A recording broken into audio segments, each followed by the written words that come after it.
with AAP.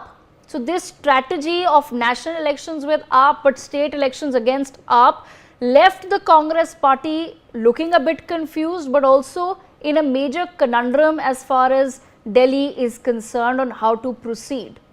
Last but not least, but perhaps the biggest takeaway is this, viewers. We have witnessed a roughly quiet election in the national capital overall. The mature voter of Delhi has now given a signal to the political parties that you cannot keep making promises that you can't deliver. If you perform in 5 years, you surely will come back. But as soon as political parties start slipping, the voter will boot you out.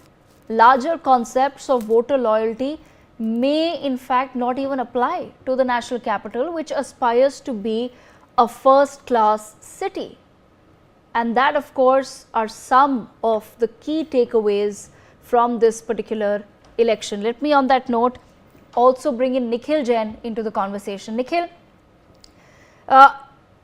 as far as the BJP's strategy of keeping the Aam Aadmi Party entirely on the defensive in this election is concerned, it seems as though the BJP was able to perform its duty as the opposition far better than the Congress, because I've just explained that Congress was the one actually that was the whistleblower as far as many issues in Delhi are concerned. So do you think that somewhere the BJP actually was just able to build up on those allegations, whereas the Congress had to somewhere take a back seat? Because the obvious question then one asks is, if they are so corrupt, if the Aam Aadmi Party is so corrupt, then why were you with them just 6 months ago for the national elections?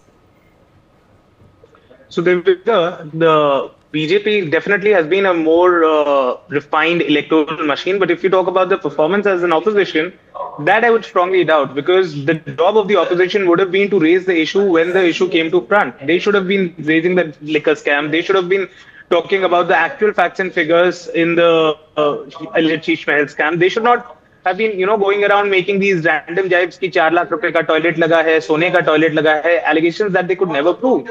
Whereas the Congress did present documents of the alleged liquor scam on which the enforcement agencies did act. But even the action that the agencies which are under the central government and indirectly under the BJP, those actions were parted. They could never file a charge sheet in such a long time, which is why different leaders from the Aam Aadmi Party are on bail.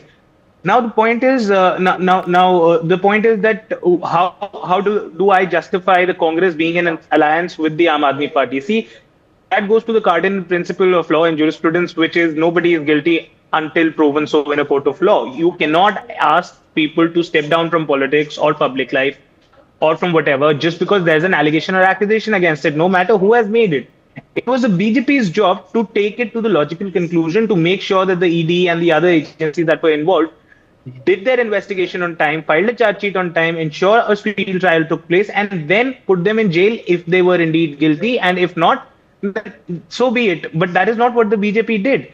And also, a lot of people are giving this victory to the BJP as if, they've done something great. What I feel is that this election was essentially a referendum on Arvind Kejriwal. Either people voted for him or against him. And honestly, I don't think people voted against Arvind Kejriwal because they're sick and tired of these freebies or sops or reveries or whatever you call it. I think that is exactly what the people of the city wanted, because the BJP offered the very same things. The Congress offered the very same things. I think why Arvind Kejriwal has lost out is because he's proven himself to be a hypocrite of the highest order. Somebody who went around saying, I will not take a Sarkari car, roams around with a cavalcade of God knows how many cars with a Lexus and this and that. Somebody who said, I'll not take a Sarkari Bangla, now lives in a palatial house. Now, again, he's not the only politician who lives in a fancy house like that. Even Prime Minister Modi lives in a fancy house like that. But the point is, Kejriwal came pretending to be some sort of a saint, but he's proven just to be another politician.